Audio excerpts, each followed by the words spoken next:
আজকের আলোচনার বিষয় সলাতি নামাজি মুসল্লিদের সংশোধন এবং মুসলমানদের কিছু সংশোধন।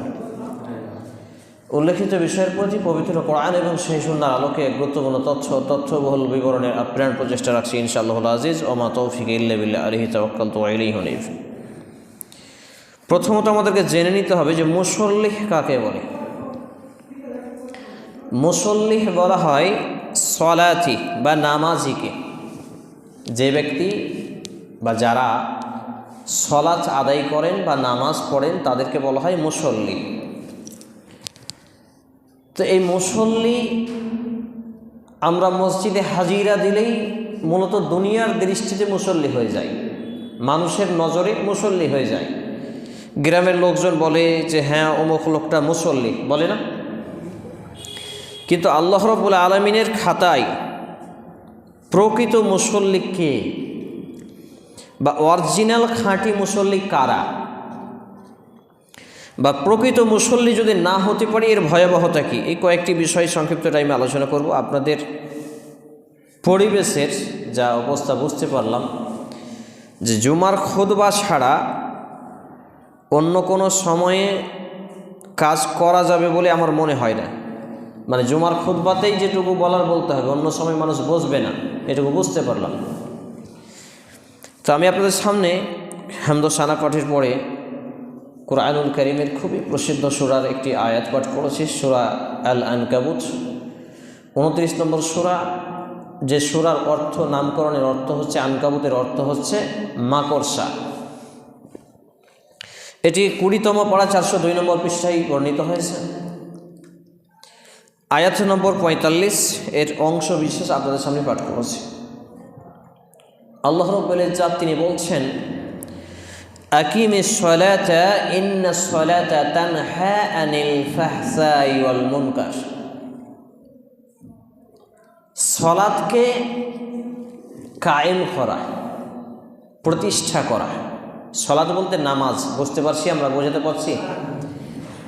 নামাজকে কায়েম করা বা প্রতিষ্ঠা করা, এটা এজন্যই যে ব্যক্তি নামাজ কায়েম করবে বা প্রতিষ্ঠা করবে নিশ্চয় এই নামাজ বা এই সলাত সেই মানুষটাকে, সেই মুসলমানটাকে ফাহেসা, নোংরা, পাপ কাজ, গান শোনা, বিড়ি খাওয়া, হারাম খাওয়া, মিথ্যা বলা, টিভি দেখা, তারপর আপনার চগলখড়ি করা, ঝগড়া করা, কারো জমি থেকে কিছু তুলে নেওয়া, যাবতীয় অন্যায় অপকর্ম, পাপাচার, ফাহেসা, নোংরামি থেকে বাঁচাবে কে? এই সলাত বা নামাজ। এবার কিন্তু আমাদের প্রশ্ন দাঁড়িয়ে যাবে।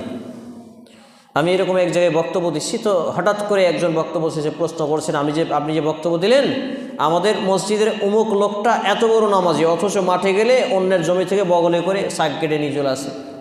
প্রশ্ন আসবে কি আসবে না? স্বাভাবিক আসবে। তাহলে কি আয়াত ভুল? নাউজুবিল্লাহি মিন জালিক। আল্লাহ তাআলা কি এখানে ভুল বলেছেন? আস্তাগফিরুল্লাহিল আযীম। না, আমাদের কিছু ত্রুটি রয়েছে। আল্লাহ রাব্বুল আলামিন এখানে সালাতকে কি করতে বললেন? কায়েম করতে বললেন, প্রতিষ্ঠা করতে বললেন। কায়েম করা মানে নড়চড় হবে না। মসজিদটা কি আছে? মসজিদের ছাদটা কায়েম আছে, চারদিকে দেয়াল এবং মাঝখানে পিলারের মধ্যে উপরে কি করা আছে? কায়েম করা আছে, প্রতিষ্ঠা করা আছে। আমি বসে আছি চেয়ারের উপরে, কায়েম হয়ে আছি, মানে আমি নড়াচড়া করলেও কিন্তু চেয়ার আমাকে উল্টিয়ে ফেলে দিচ্ছে না। তাহলে নামাজি ব্যক্তিকে সমস্ত পাপ থেকে প্রোটেকশন দেবে, সিকিউরিটিতে রাখবে। মসজিদে চুরি হয়ে যাওয়ার ভয়ে আমরা তালা ঝুলাই, তো নাকি তালা ঝুলাই, বাড়ি ঘরে দোকান বাগানে তালা ঝুলাই। তো চোরকে বা চোরের হাত থেকে আমার আসবাবপত্র বা সামগ্রী বাঁচানোর জন্য আমরা কি করি? তালা ঝুলাই। তো তালা যেটা কি করছে আওয়াজ? Hello hello.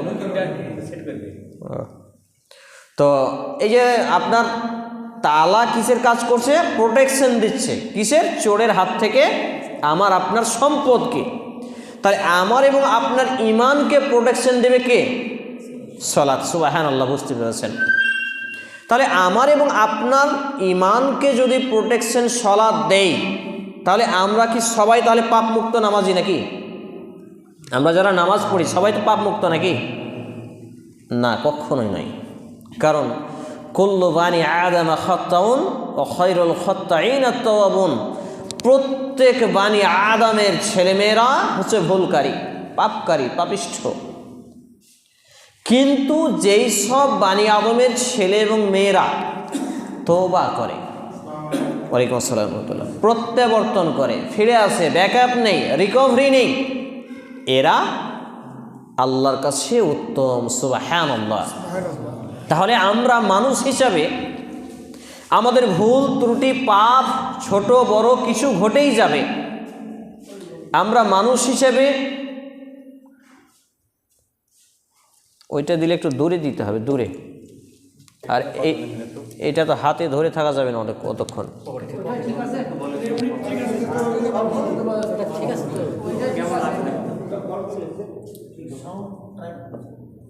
এখন আলোচনায় ডিস্টার্ব হবে, বিরক্তি আসবে। ও সাউন্ড ভালো বলতে থাক থাক, অসুবিধা হবে না। এটা হাতে ধরে থাকতে অনেকক্ষণ সময় লাগে।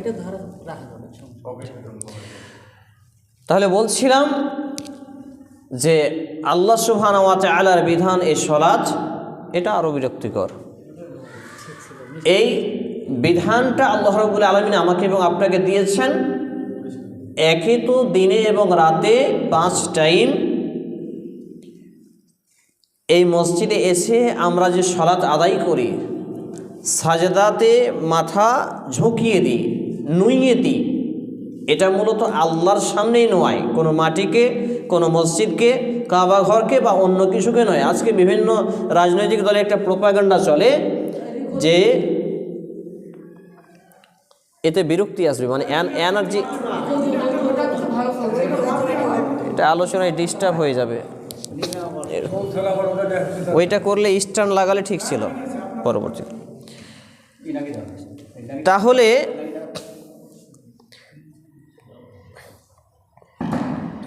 আমার এবং আপনার, একটু সাউন্ডটা কমিয়ে দেন তাহলে হবে।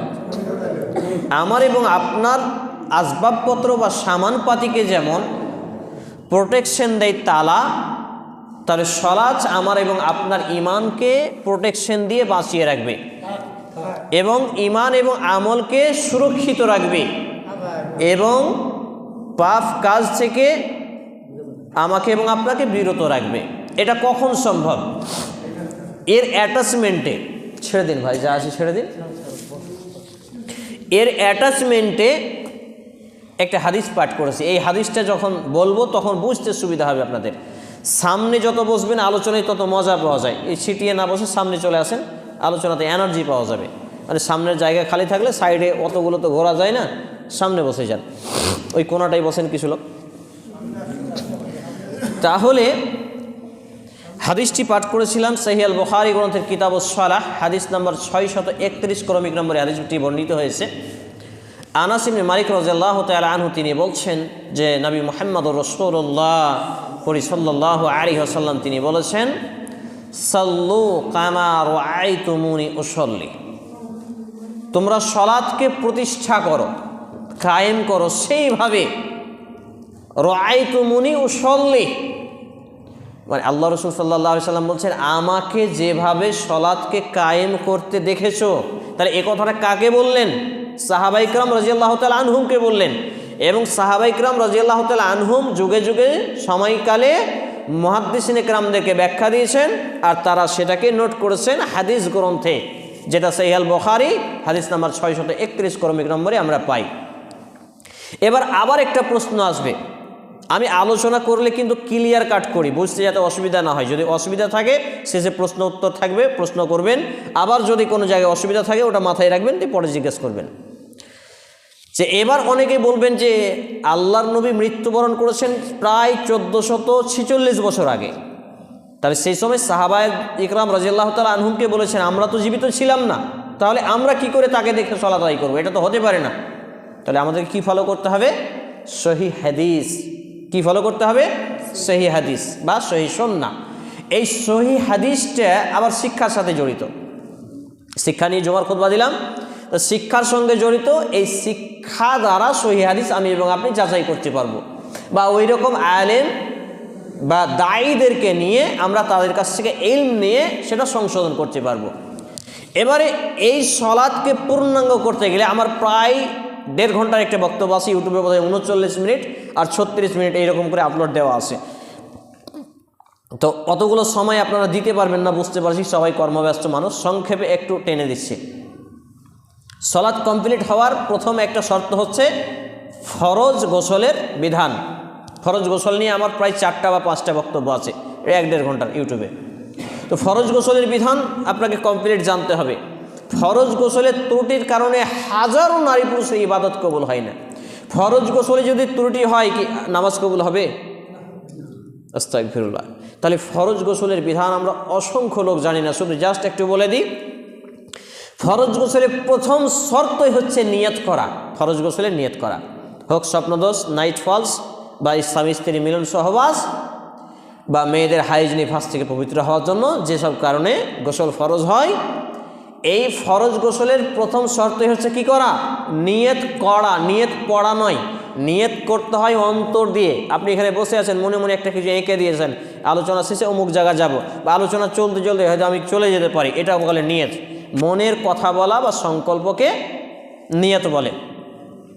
আপনি যদি না করেন ফরজ গোসলের নিয়ত আর আপনি নাপাক অবস্থায় আছেন, আপনার গোসল আদায় হলো না, ফরজ গোসল হলো না। তাহলে চিন্তা করুন, কারণ ইন্নামাল আমালু বিন্নিয়াহ, প্রত্যেক কর্মের ফলাফল রেজাল্ট হবে তার নিয়তের উপরে। মনে করুন যে এখন কিয়ামত হলো, কিয়ামতে সবাই মারা গেল, চোর, বাটপার, নামাজি, বেনামাজি, হাজি, গাজী, পাজি, লুচ্চা, লাফাঙ্গা সবাই মারা গেল। তো সবাই মারা গেল, তো মারা গেল তো সবাই জান্নাতে যাবে? সবাই জান্নাতে যাবে? সবাই জাহান্নামে যাবে? তাও যাবে না। এখানে কিভাবে জাহান্নাম জান্নাত হবে? তার নিয়তের উপরে। উদাহরণস্বরূপ মনে করুন আমি আর আপনি ফজরে নামাজে উপস্থিত হলাম, কোন শীতের ঠান্ডা, মাঘ মাসের ঠান্ডা, আজকে 2 তারিখ, মাঘ মাসের 3 তারিখ হয়ে গেল। তো এই মাঘ মাসের কনকনে ঠান্ডাতে আপনিও আসলেন, আমিও আসলাম ফজরে।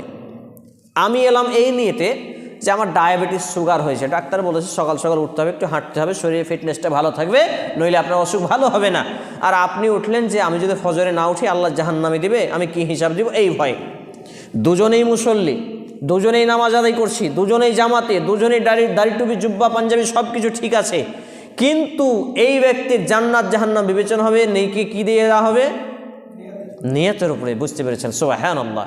তাহলে নিয়ত কত বড় ভাইটাল পয়েন্ট, বুঝতে পারছেন? নিয়ত কত বড় গুরুত্বপূর্ণ ইবাদত। নিয়ত ছাড়া কোনো ইবাদত আল্লাহ তাআলা কবুল করবেন না। নাউযুবিল্লাহি মিন যালিক, আস্তাগফিরুল্লাহ। আর এই নিয়ত সম্পর্কে আমরা জানি না। নিয়তের ব্যাপারে আমার 48 মিনিটের একটা বক্তব্য আছে, আজ থেকে 10 বছর আগের। 48 মিনিটের শুধু নিয়তের উপরে আলোচনা। সুবহানাল্লাহ। যেই আলোচনাতে শত শত বৃদ্ধ মানুষ পরিবর্তন হয়েছে। এখানে আপনাকে যেটা বলতে চাইছি যে নিয়ত যদি আপনি না করেন যে এটা ফরজ গোসল করছেন নাকি এমনি গোসল করছেন, আপনার গোসল হবে না। শুধু তাই নয়, নিয়তবিহীন 1 টাকা দান করলেও নেকি পাবেন না।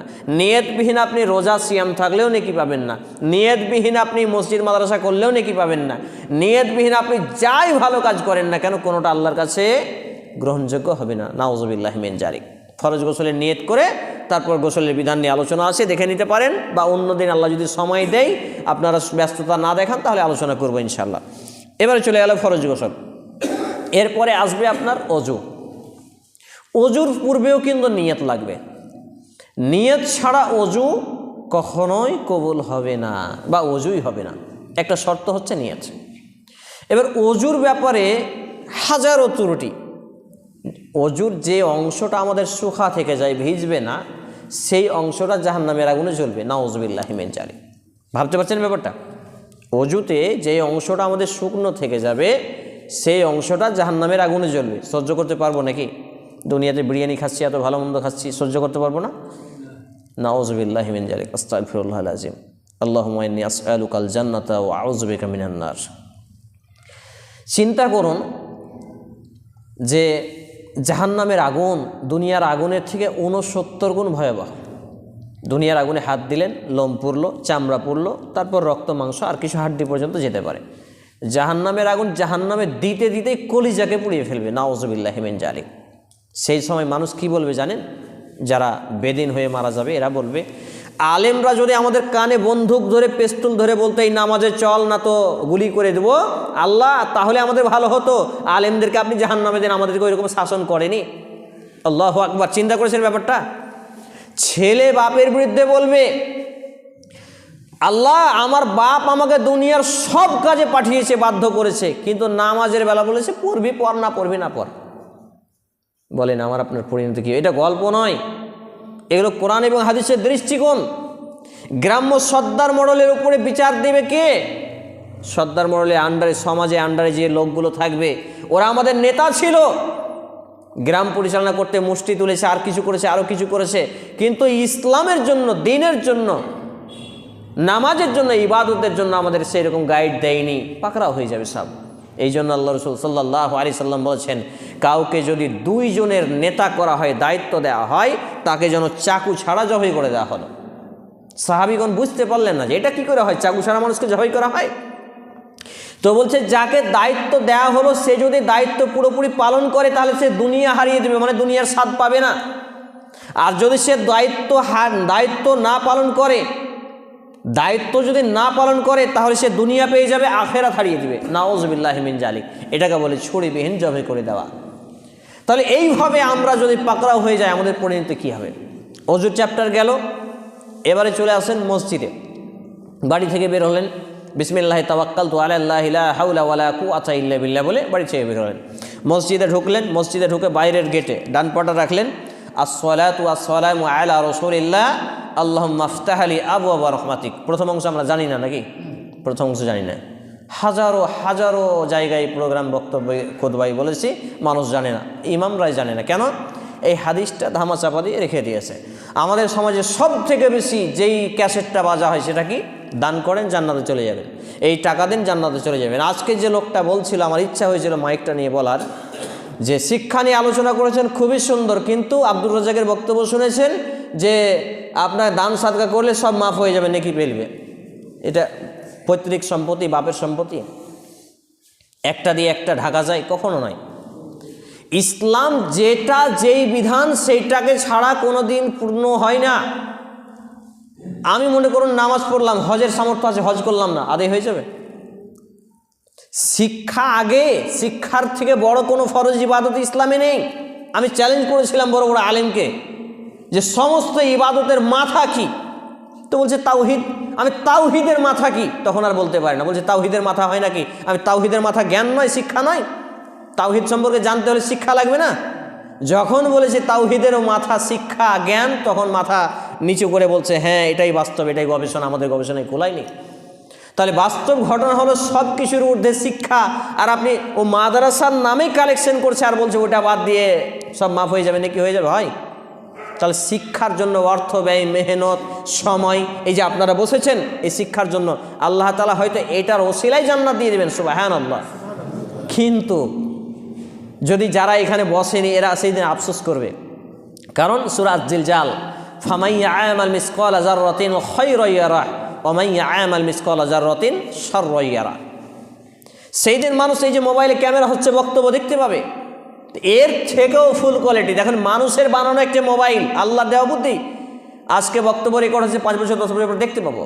তাহলে আল্লাহ রাব্বুল আলামিন পৃথিবীর সৃষ্টি থেকে শুরু করে কিয়ামত অবধারিত পর্যন্ত আমি কোথায়, কোন জায়গায়, কি পাপ কার সামনে, আরে দেওয়াল কথা বলবে, মাটি কথা বলবে, যেখান দিয়ে হেঁটে কথা বলে যে অন্যায় করেছে সেই কথা বলবে, আশেপাশের জীবজন্তু কথা বলবে, সাক্ষী দেবে, আমার হাত সাক্ষী দেবে আমার বিরুদ্ধে, আল্লাহু আকবার, গায়ের চামড়া সাক্ষী দেবে আমার বিরুদ্ধে। কত সাবান শূন্য আর দাড়ি টাড়ি কেটে গালটাল কত চিকনে করে রাখি, আমার গায়ের চামড়া আমার বিরুদ্ধে কথা সাক্ষী দিবে।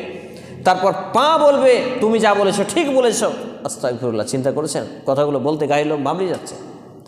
যদি আমার শরীর, আমার বডি যদি আমার বিরুদ্ধে চলে যায়, বাঁচতে পারবো? মানুষ বলছে যা হবে দেখা যাবে। কি দেখবে? মরবো তখন দেখা যাবে, কবরে গিয়ে দেখা হবে, কি দেখা যাবে বলেন? এখনো যদি মৃত্যুর ফেরেশতা চলে আসে, চোখ মুখ বড় বড় করে পেছাব পায়খানা করে দিব, কি দেখবে বলেন? কি দেখবে? আরে নিজের আত্মীয়কে যখন অ্যাক্সিডেন্ট হয়ে বা মরতে দেখে তখন হতভম্ব হয়ে যায় না? মানুষ ভালো হয় না? বাপ মারা গেল তখন কদিন নামাজ পড়ে না? কথা বলেন না কেন? করে না? কেন পড়ে? ও কাছে থেকে মৃত্যুকে দেখতে পেয়েছে, ওর বাপ মরছে কিন্তু ও দেখতে পাচ্ছে অবস্থাটা কি হতে পারে। ওই সময় দাওয়াতি যদি কাজ আমরা করতে পারি তাহলে মানুষ সংশোধন হবে। এই জন্য আমরা মৃত্যু বাড়িতে বেশি দাওয়াতি কাজ করি। কারো বাপ মারা গেছে, ওইখানে যেয়ে দাওয়াত দিই, ছেলে দেখি দাঁড়িয়ে রেখেছে, নামাজ পড়ছে, এইভাবে পরিবর্তন হয়। মানে সুযোগের সদ্ব্যবহার। সম্মানিত মসজিদে ভাই এবং বন্ধুগণ, এবার সলাতের বিধানে যে মসজিদে এসে দেখলাম মাগরিবের আগে, আমি কিন্তু দাঁড়িয়েছিলাম প্রায় 15 মিনিট ধরে, অনেক লোক এসেই বসে গেছেন। এটা বিধান হলো? হাঁটু ছেড়ে দেন। এটা বিধান হলো? বিধান নয়। সহিহ আল বুখারী হাদিস নম্বর 444, তাহিয়াতুল মসজিদ, মসজিদে দখল আল্লাহ তাআলার বা মসজিদের হক। এটি মসজিদ কার ঘর? আল্লাহর ঘর। তো মসজিদ যদি আল্লাহর ঘর হয়, বিধান একটা কিছু নিয়ম নীতি আছে কি নেই? আছে। এই জন্য রাসূল সাল্লাল্লাহু আলাইহি সাল্লাম বলছেন, কেউ যদি মসজিদে ঢুকে সে যেন বসার আগেই 2 রাকাত দখল, মসজিদে দখল বা দাখিল বা তাহিয়াতুল মসজিদ আদায় করে। এই যে বললাম, খুতবায় বলছিলাম যে একটা লোক, আল্লাহ রাসূল খুতবা দিচ্ছেন, একটা লোক ঢুকলেন, ও বসে গেছে, বলছে আগে উঠো, 2 রাকাত পড়ো, তারপর বসতে বাবা। মানে খুতবা চলাকালীনও ছাড় দেওয়া হয়নি। এটার বিধান কি তাহলে? সূর্য উঠুক, সূর্য ডুবুক, আরও কিছু হোক, আপনি বসতে চাইলে আপনাকে 2 রাকাত পড়তে হবে। এটা হচ্ছে আল্লাহর বা মসজিদের হক, নইলে আপনি বসতে পাবেন না। কিন্তু আমরা এটা জানি না, একটা পাঠ চলে গেল। এবারে অনেকেই বলছে, দেখলাম সম্ভবত কালকেই হবে, কালকেও না ফজরে, একজন ব্যক্তি বলছে আর তো 3 মিনিট আছে, এখন আর সুন্নাত পড়া হয়। আমার কানে এলো শব্দটা, শুনুন, 1 মিনিট যদি সময় থাকে, 1 মিনিট, দেখছেন 1 মিনিট আছে, আপনি 2 রাকাতের নিয়তে সলাৎ শুরু করে দিলেন, একামত যেমন হয়ে গেল, আপনি ছেড়ে দিলেন। এখন আপনি 1 রাকাতও পড়তে পারেননি, আল্লাহ তাআলা আপনার নিয়তের জন্য 2 রাকাতের নেকি লিখে দিয়েছেন, বলি সুবহানাল্লাহ। মনে থাকবে তো? কিন্তু কাউকে কোনোদিন বলবেন না যে তুমি এই 2 মিনিট আছে সুন্নাত পড়িও না। যদি আপনি না এটা বলেন, কিয়ামতের মাঠে পাকড়াও হয়ে যাবেন। কারণ মানুষ কিয়ামতের মাঠে একটা সাজদার জন্য শুধু আল্লাহকে বলবে। আল্লাহ কাকে বলবে? প্রথমে প্রহরীরাকে, ফেরেশতারাকে।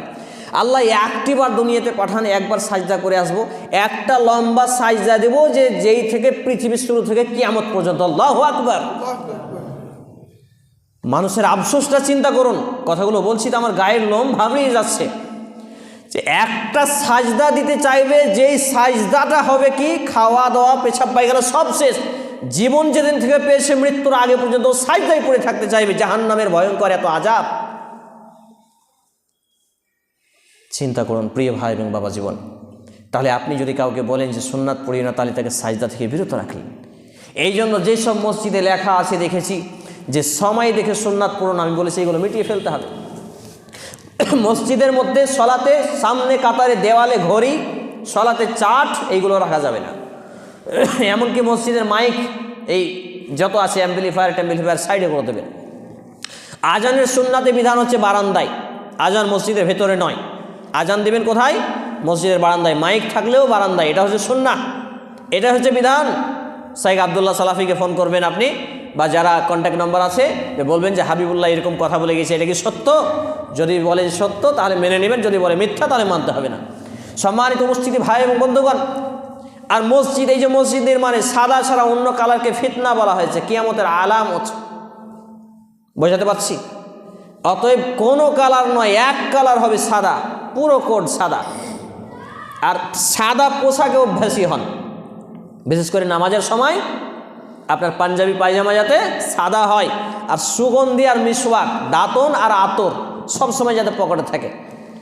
আমি রাস্তায় যখন বাসে ট্রেনে আসি তো দাঁতন ঘষি, তো সবাই তাকায় যে এখন ঘুম থেকে উঠলো নাকি যে দাঁতন ঢুকে আছে। এক মসজিদে খুতবায় উঠবো, 3 মিনিট আছে, আমি দাঁতে মিসওয়াক করছি। তো মিসওয়াক করছি, তো অনেকে বলছে থুতু কখন ফেলবে, মানে মিসওয়াক করলে থুতু ফেলতে হয়। মেডিকেল সায়েন্স বলছে আপনি যদি থুতুটা গিলে নেন তো এই যে লালাটা হয় এটা আপনার হজম শক্তি বৃদ্ধি করে। সুবহানাল্লাহ। তাহলে নবী মুহাম্মদ রাসূলুল্লাহ সাল্লাল্লাহু আলাইহি সাল্লাম ছিলেন মানুষের মধ্যে সবথেকে বড় বৈজ্ঞানিক বা চিকিৎসক। তিনি যে ফর্মুলা দিয়েছেন এইগুলো আমরা মেনে চললে আমাদের তেমন অসুখ হবে না, হালকা পাতলা কিছু হতে পারে আল্লাহর পরীক্ষা হিসেবে। এবারে চলে আসলাম মসজিদের ম্যাটার। এবার মসজিদে যে আমি দাঁড়াবো এর ব্যবধানটা কত দূর? প্রথমে দেখলাম মোটামুটি ঠিক ছিল, তারপর সবগুলো টানানো হলো। তো এই যে এখান থেকে এই জায়গাটা কতটি আছে? 3.5 হাত থেকে বেশি নেই, দেখেন তো, একজন মাপেন তো।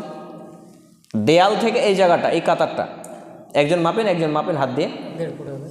যে না না, আপনার ওই থেকে এই কাতার, সপের শেষ মাথা থেকে এই কাতার,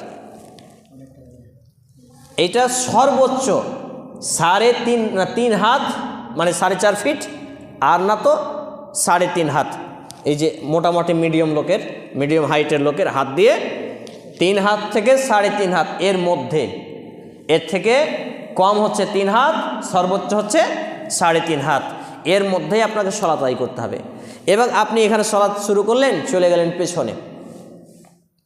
পেছনে চলে গেলেন। আমি দেখলাম আগা দিক দিয়ে এত লোক হেঁটে যাচ্ছে নামাজির, কালকে রাত্রে ওখানে আলোচনা করছিলাম, কয়েকজন ছিলেন। নবী মুহাম্মদ রাসূলুল্লাহ সাল্লাল্লাহু আলাইহি ওয়াসাল্লাম বলছেন, হাদিসগুলো সবই নোট করে নিয়ে এসেছি, শুধু একটু করে টাচ দিচ্ছি, বলতে পারবো না, আপনাদের সময় খুবই কম দেখছি। সবকটা আমি এখানে এসে জুমার আগে সবকটা ফজরের পর থেকে ঘুমাইনি, সবকটাকে সাজিয়ে নিয়েছি পুরো বিষয়গুলো আলোচনা করার জন্য। তো নবী মুহাম্মদ রাসূলুল্লাহ সাল্লাল্লাহু আলাইহি সাল্লাম বলছেন যে মানুষ যদি জানতো নামাজি লোকেদের সামনে দিয়ে যাওয়ার ভয়াবহতা পাপ কত, তাহলে সে 40 পর্যন্ত অপেক্ষা করত। নবী মুহাম্মদ রাসূল সাল্লাল্লাহু আলাইহি ওয়াসাল্লামকে, সাল্লাল্লাহু আলাইহি ওয়াসাল্লাম কিন্তু আপনারা জোরে বলছেন না, সাহাবায়ে কিরাম রাদিয়াল্লাহু তাআলা আনহুম বলছেন, ইয়া রাসূলুল্লাহ, ইয়া হাবিবাল্লাহ সাল্লাল্লাহু আলাইহি ওয়াসাল্লাম, হে আল্লাহর রাসূল, হে আল্লাহর বন্ধু, আমার পিতামাতা আপনার প্রতি কুরবানি হোক, উৎসর্গ হোক।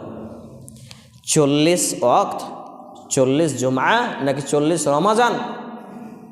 তখন নবী মুহাম্মদ রাসূলুল্লাহ সাল্লাল্লাহু আলাইহি ওয়াসাল্লাম বলছেন, এর সম্যক জ্ঞান আল্লাহু আলাম, আল্লাহর কাছে রয়েছে, আমার এই ইলম উঠিয়ে নেওয়া হয়েছে। মুহাদ্দিসিনে কেরাম, হাদিসের ব্যাখ্যাকারকগণ এই হাদিসের ব্যাখ্যা বলছেন যে মানুষ 40 বছর পর্যন্ত অপেক্ষা করত, সংসার পরিজন সব কিছু ফেলে, তবুও নামাজের সামনে দিয়ে যেত না। নাউযুবিল্লাহি মিন জালিক। কত বড় পাপ বুঝতে পারছি তো। আমাদের কাজ হলো শোনার পরে অন্যকে কিন্তু জানিয়ে দেওয়া, ঝগড়া করে নয়, আদর করে ভালোবেসে বুঝিয়ে দেন, ঠিক বুঝবে। কারণ নবী মূসা আলাইহিস সালামকে যখন হারুনের কাছে পাঠানো হলো, সূরা তাহা 20 নম্বর সূরা 11 থেকে শুরু হয়েছে, আয়াতগুলো দেখবেন একবারে ধারাবাহিক আয়াত, শুধু ওইগুলোই ঘটনা। তখন আল্লাহ তাআলা বলছেন, হে মূসা তুমি চলে যাও ফেরাউনের কাছে, ফেরাউন খুব অত্যাচারী হয়ে গেছে, খুব বাড় বেড়েছে, খুব অন্যায় জুলুম করছে আজকাল, তো যাও ওর কাছে যাও। তো মূসা আলাইহিস সালাম বলছে, আল্লাহ আমার তো ভয় করছে। তো বলছে আমার ভাইকে তাহলে পাঠান। তো মূসা আলাইহিস সালামের দোয়া কবুল করা হলো, তার ভাই হারুন আলাইহিস সালামকে নবী করা হলো, রসুল করা হলো, তাকে সঙ্গে দিলেন। বলছে আল্লাহ এবার আমাদের দুজনকেই ভয় করছে, যে এবার তো আরও বিপদ, একজন ছিল আবার দুজন। তো আল্লাহ তাআলা বলছে তুমি যাও, তোমরা দুজন আর সঙ্গে আমি তৃতীয় জন। সুবহানাল্লাহ। তাহলে হকের সাথে থাকেন কে? আল্লাহ। 10-এর সাথে আল্লাহ থাকেন না। আমাদের সমাজে একটা প্রবাদ আছে, 10 যেখানে আল্লাহ সেখানে, নাউজুবিল্লাহ। হক যেখানে আল্লাহ সেখানে। হকের সংখ্যা যদি একও হয় তার সঙ্গে আল্লাহ থাকে। এটা একটা আয়াত বললাম আমি, মোটামুটি অনুবাদ। তারপর আল্লাহ সুবহানাহু ওয়া তাআলা বলছে তোমরা ফেরাউনের কাছে যাও, সে খুব বার বেড়েছে, আবার একই কথা রিপিট, তার অত্যাচার আজকাল খুব বেড়ে গেছে। তুমি তাকে কথা বলবে, নরম ভাষায় কথা বলবে, হয় সে চিন্তা ভাবনা করবে, না হয় ভয় করবে। তাহলে এখান থেকে কী বোঝা যাচ্ছে? হককে দেখে বাতিলরা কী করে? ভয় করে। আমরা যখন যাচ্ছি কিছু লোক আমাদের দেখে পালাচ্ছে, কেন? নামাজের কথা বলবে। তাহলে হককে দেখে বাতিল ভয় করে, আর না হয় কিছু লোক ভাববে, এই যে ভাবছে যে সত্যি তো ছেলেগুলো বলে গেল ভালো। তাহলে নরম সুরে যখন বলবেন, তো বলছে যে তুমি যাও, ফেরাউন কি বলে আমি দেখছি, আর ফেরাউন কি বলে আমি শুনছি। সুবহানাল্লাহ। তাহলে আমার এবং আপনার দাওয়াতের কথা দেখছেন এবং শুনছেন কে? আল্লাহ রাব্বুল আলামিন। তাহলে আমাকে এবং আপনাকে মানুষের কাছে হকের দাওয়াত পৌঁছে দিতে হবে, ভালোবেসে আদর করে সুন্দরভাবে খাতির সম্মানের মাধ্যমে। এবার এই কাতার হলো, এবার মসজিদের ভিতরে সুতরা লাগবে। যদিও শেখ আব্দুর রাজ্জাক বিন ইউসুফ হাফেজাহুল্লাহ তাআলা তিনি বলছেন যে মসজিদে সুতরা নেই, এটি তার মিস্টেক। মানুষ হিসেবে কিছু ভুল হয়, যত বড় আলেম হোক, আদম আলাইহিস সালাম থেকে শুরু করে কিয়ামত অবধারিত পর্যন্ত প্রত্যেক মানুষের কিছু না কিছু ভুল ত্রুটি হয়েছে এবং হবে, এটাই হচ্ছে কথা। উদাহরণস্বরূপ হিসেবে আমরা নবী মুহাম্মদ রাসূলুল্লাহ সাল্লাল্লাহু আলাইহি সাল্লামের একটা বিধানও কোড করতে পারি। তিনি একবার ইনশাল্লাহ বলতে ভুলে যাওয়ায় ওহির দরজা বন্ধ হয়ে গেছিল। তাহলে মানুষের ভুল হবে, সেই মতো সাইকের ভুল হয়েছে, মিস্টেক হয়েছে। সর্বাবস্থায় নামাজে, মসজিদে হোক, বাহিরে হোক, মাঠে হোক, হাটে হোক, ঘাটে হোক, সর্বক্ষেত্রে সুতরা অপরিহার্য, বাধ্যতামূলক। এই বিষয় প্রায় 3 ডজন হাদিস, 36টি হাদিস আমার কাছে আছে, সহি হাদিস রয়েছে প্রায় 36টি। আমার এই বিষয়ে একটা আর্টিকেলে লেখা আছে 7-8 বছর আগে। তাহলে সূত্রা মেনটেন করতে হবে। আর সূত্রা মেনটেন বলতে 3 হাত সর্বোচ্চ 3.5 হাত। এই সূত্রাটা হতে হবে। সুন্নাত শুরু করলেন এই দেওয়ালে, মনে করেন ইমাম হেঁটে গেছে, ইমাম সাহেব সরে গেছেন, তাহলে আপনি এখানে আর সুন্নাত শুরু করতে পারেন না, বুঝতে পারছি? কারণ এখানে 3 হাত 3 হাত 6 হাত হচ্ছে, তো 6 হাত নয়, প্রয়োজনে আপনি এগিয়ে যাবেন, নইলে এক জেরা, এক মুষ্টি বাহু সমান কিছু একটা রেখে দেবেন, বুঝাতে পারলাম? এই রেখে সলাত আদায় করবেন, এটা হচ্ছে বিধান। এবারে চলে আসি সলাতে কাতারে দাঁড়ানো। সহিহ আল বুখারী কিতাবুল আযান, কিতাবুস সালাহ, আবু দাউদ কিতাবুস সালাহ, এছাড়াও বিভিন্ন হাদিস গ্রন্থে হাদিস বর্ণিত হয়েছে। নবী মুহাম্মদ রাসূলুল্লাহ সাল্লাল্লাহু আলাইহি ওয়াসাল্লাম তিনি বলছেন যে সালাত পূর্ণাঙ্গ হওয়ার, বোর্ড আছে কিন্তু এটা তো আবার লেখা আছে, উল্টা দিকে লেখা যাবে? হ্যাঁ,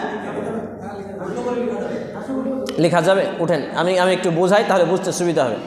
মানে আমরা এইভাবে ক্লাস করি তো, আর ক্লাস যখন করি মানুষ তাড়াতাড়ি মাথায় ঢুকে যায়, বুঝতে সুবিধা হয়। মনে করুন পুরো একটা সালাত হচ্ছে একটা পরীক্ষা, আর এই পরীক্ষার মধ্যে 100 নাম্বার পাবেন। কত নাম্বার পাবেন? 100। এবার এই 100 নাম্বার হওয়ার প্রধান শর্ত হলো কাতারে ফাঁকসমূহ বন্ধ করা। সুবহানাল্লাহ। এটা মুছে দেন, আসবে না এত দূর। এই সাইডে, এই সব সাইডে ঝুলানো যাবে, ওই কাটাতে বোর্ডটা ওই কাটাই ঝুলানো যাবে।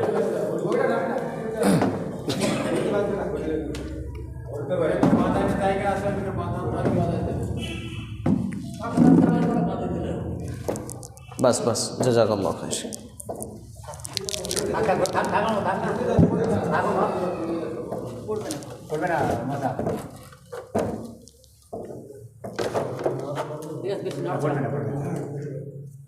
স্ট্যান্ডটা একটু টেনে নেন, ওদিকে পেছনে টানেন, যতদূর যাই টানেন, একটু টানেন, আরও টানেন,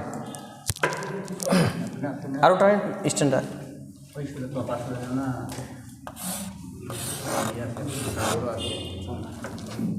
এটা হচ্ছে 100 মার্ক। তো 100 মার্ক আমার এবং আপনার প্রধান শর্ত রাসূল সাল্লাল্লাহু আলাইহি সাল্লাম রেখেছেন সলাতে কাতার সোজা হওয়ার মধ্যে। সুবহানাল্লাহ বললেন না? মানে নামাজে আমি এবং আপনি যদি কাতারকে সোজা করি, সোজা, এখন তো সোজা করা খুবই ইজি। রাসূল সাল্লাল্লাহু আলাইহি সাল্লামের মরুভূমির মধ্যে মসজিদ, একদিন তিনি সাজদায় গিয়ে কপালটা ফুটে গেছে।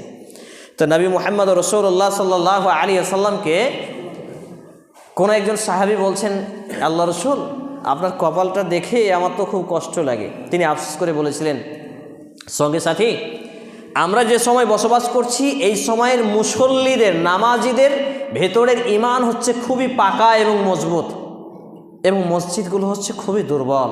খেজুরের গাছের ডালের পাতা দিয়ে মসজিদ, আর খেজুরের গাছ কেটে কেটে পিলার, তাহলে দুর্বল নয়? উফ, রোদ বৃষ্টি কত, আর মরুভূমির কত গরম, বুঝতে পারছেন তো? আর আজ থেকে 1450 বছর আগে মানে আরব পৃথিবীর অবস্থা কী ছিল? আল্লাহু আকবার। এবারে তিনি বলছেন যে এমন একটা সময়কাল আসবে, সেই সময় মসজিদগুলো হবে রং বেরঙের। মসজিদে যারা মুসল্লি থাকবে, এমনকি আমার মতো ইমামও হতে পারে, সবার ভিতর থাকবে 000, খালি খালি ডিব্বা থাকে না, ভেতরে মনে হচ্ছে একটা বাক্স কি ভরা আছে, কিন্তু ভেতরে কিছু নেই, খালি। তো এই রকম অবস্থা কি এখন নয়? এত রং বেরঙের, এত বড় বড় বিল্ডিংয়ের এত কিছু মসজিদ, আর এই মসজিদে নামাজের অবস্থা, নামাজের নিয়ম জানি না, নামাজের বিধান জানি না। তাহলে সালাত কমপ্লিট হওয়ার পূর্ণাঙ্গ শর্ত হলো কি? কাতার সোজা করা। এবার কাতার সোজা করা, ধরেন এটা আঙ্গুল, এই আপনি এটা মিলালেন, এটা, তাহলে এখানে গুল্লাটা ফাঁকা থাকলো, এখানে শয়তান ঢুকবে না, বুঝতে পারছি? কাতারের ফাঁকসমূহ বন্ধ করো। রাসূল সাল্লাল্লাহু আলাইহি ওয়াসাল্লাম বলেছেন, সুনানে আবু দাউদ গ্রন্থে হাদিস, আমি সলাতে তোমাদের সামনে যেমন দেখতে পাই বা আমি দেখতে পাই, নামাজরত অবস্থায় তিনি পেছন দিকে সব দেখতে পেতেন। এটা কে মুজিজা দিয়েছিল? আল্লাহ রাব্বুল আলামিন। দাঁড়ান আমি বলে দিই। তো রাসূল সাল্লাল্লাহু আলাইহি ওয়াসাল্লাম সালাতরত অবস্থায় পেছনে দেখতে পেতেন, তাই তিনি বলছেন আমি দেখতে পাই শয়তানকে কালো ভেড়ার বাচ্চার মতো তোমাদের দুইজনের মধ্যবর্তী ফাঁকায় ঢুকছে, তোমাদের সলাতে মনোযোগকে বিঘ্নতা ঘটাবে। দেখবেন নামাজে আপনি দাঁড়ালেন খুব সুন্দর, আজকে আল্লাহকে খুশি করব, নামাজে দাঁড়িয়েছেন, নামাজ পড়তে পড়তে পড়তে পড়তে এক পর্যায়ে ব্যবসায় চলে গেছে, মানে জমি জায়গাতে চাষবাসে চলে গেছে, হিসাব করতে লেগেছেন, হয়তো ছেলে মেয়ে পরীক্ষায় পাস করবে কি এই নিয়ে চিন্তা করতে লেগেছেন, হয় না? এটা কে করে? এই শয়তান আমার এবং আপনার ফাঁকায় ঢুকে গিয়ে করে। আবার এখানে হানাফিরা অনেকে বলে যে তাহলে দুই পায়ের মধ্যে তো ফাঁকা, শয়তান এই জায়গায় আসবে, পেশাব পায়খানার জায়গায় আসবে, আস্তাগফিরুল্লাহ, এমনি তো পালাবে এখান থেকে। তাহলে এই দুই পায়ের মধ্যবর্তী আরেকটা হাদিস প্রাচীরের মতো দাঁড়াতে বলেছেন, এতে ভালোবাসা বৃদ্ধি হয়। মনে করুন এই ভাইয়ের সাথে আমার একটু কথা কাটাকাটি হয়েছে, মনোমালিন্য হয়েছে, পায়ে পায়ে যখন ঘেঁষিয়ে দাঁড়াবে দেখবেন তো মহাব্বত তৈরি করবেন কে? আল্লাহ রাব্বুল আলামিন, সুবহানাল্লাহ। একটা হাদিসে নবী মুহাম্মদ রাসূলুল্লাহ সাল্লাল্লাহু আলাইহি সাল্লাম বলছেন যে তোমরা যদি কাতারের ফাঁকসমূহ বন্ধ না করো, আল্লাহ রাব্বুল আলামিন তোমাদের অন্তরের ফাঁকগুলো বন্ধ করবেন না, অন্তরে ফাঁক সৃষ্টি করে দেবেন। নাউযুবিল্লাহি মিন জালিক। আজকে মুসল্লির সাথে ইমামের সম্পর্ক ভালো নয়, ইমামের সাথে মুসল্লির নয়, মুসল্লিতে মুসল্লিতে নয়, কেন?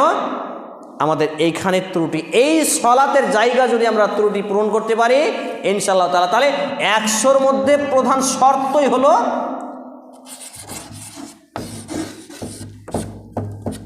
হলো কাতারের ফাঁকা।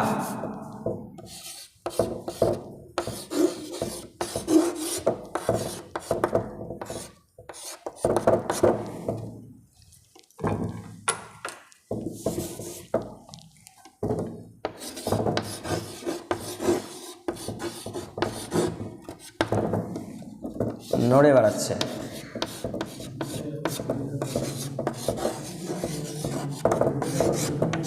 বন্ধ করা। তাহলে 100 মার্কের প্রধান শর্ত হলো সালাতের কাতার সমূহ ফাঁকা বন্ধ করা। এর আগে কিন্তু ফরজ গোসল, ওযু মোটামুটি একটা বলেছি। এবারে আসি, কাতার পূর্ণতা হয়ে গেল। এবার ইমামের তত্ত্বাবধানে যখন আমি সালাত আদায় করছি তখন তাকে ইক্তিদা অনুসরণ করার জন্য নির্বাচন করা হয়। প্রশ্ন যদি কিছু থাকে পরে করবেন, হ্যাঁ, মাথায় রাখেন, পরে করবেন। ইক্তিদা বা অনুসরণ করার জন্য তাকে নির্বাচন করা হয়। ইমামের ইক্তিদা বা অনুসরণ করা হচ্ছে ফরজ, বাধ্যতামূলক। এখন ইমাম নামাজে দাঁড়িয়েছে, হয়তো সালামের বৈঠকে একটু লেট হচ্ছে, আপনি করে সিগন্যাল দিচ্ছেন, মানে তাড়াতাড়ি নামাজটা শেষ করেন নাকি? আমিও পেয়েছি দুবার সিগন্যাল আপনাদের এখানে। তো এটা কি? নামাজের কোয়ান্টিটি থেকে কোয়ালিটি ভালো করতে হবে, বুঝতে পারছি? নামাজের কোয়ান্টিটি থেকে কোয়ালিটি ভালো করতে হবে, মানে বেশি পরিমাণ থেকে কম পরিমাণে ভালো মানের গুণ। আমরা বলি না, বাড়ি নির্মাণ করি তখন সিমেন্ট 1 নম্বরটা দিয়েন, রড ভালোটা দিয়েন, টাকা 2 টাকা বেশি লাগুক।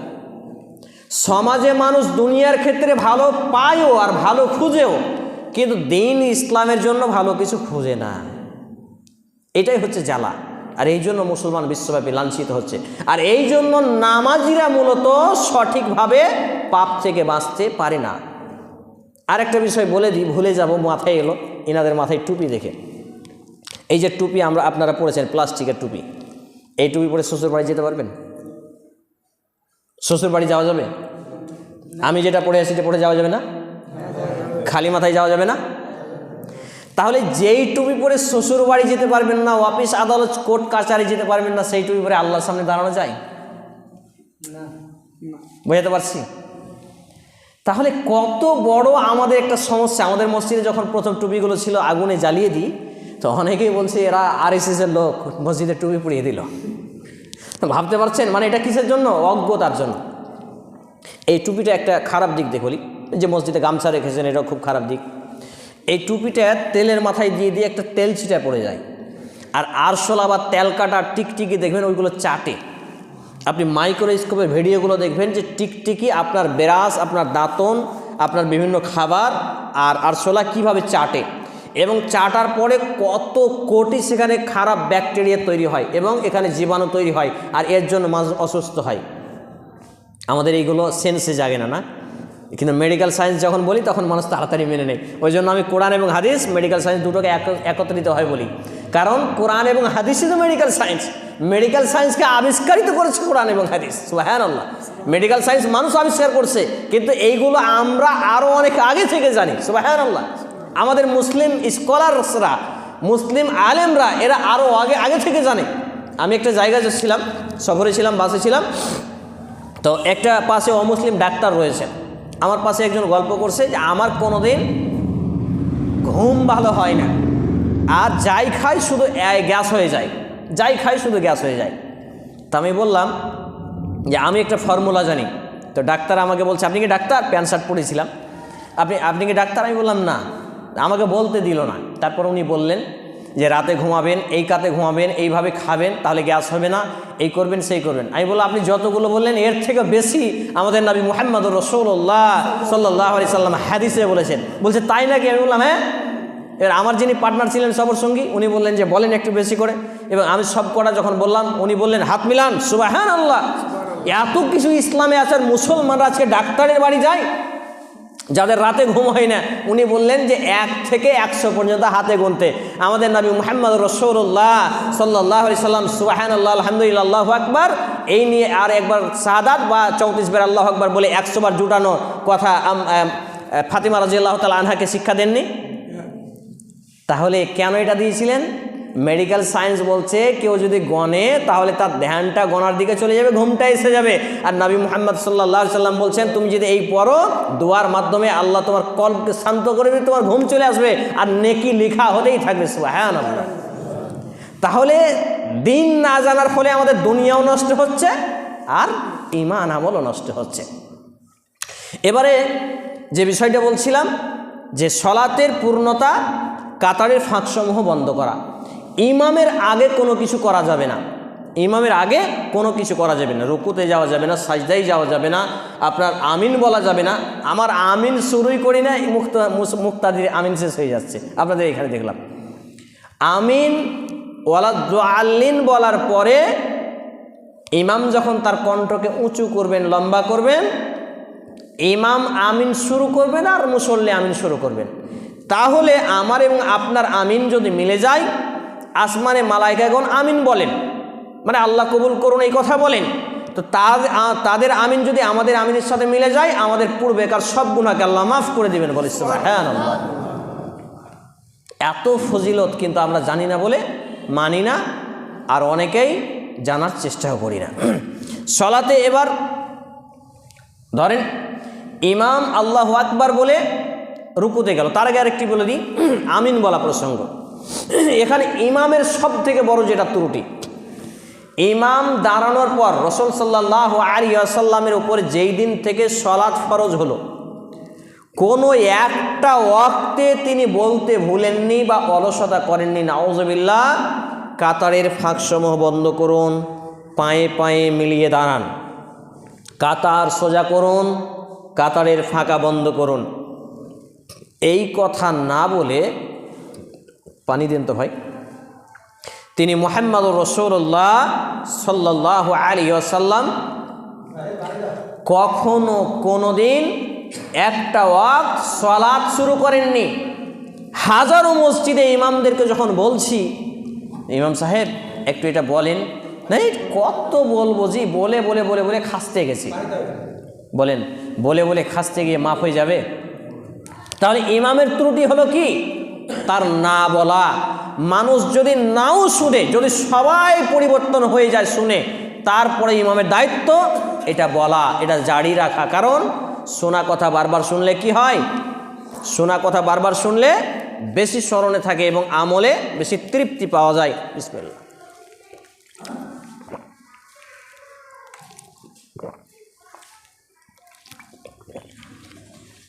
আলহামদুলিল্লাহ, মুখ লাগিয়ে দিয়েছি গো। এবারে চলে আসি আমিন বলা। আমিন বলাটাকে বলা হয়েছে মসজিদে গুন গুন শব্দ বের হবে। কি বের হবে? গুন গুন শব্দ বের হবে। গুনগুন শব্দ মৌমাছি, মৌমাছি গুনগুন করে গায়ে মিষ্টি।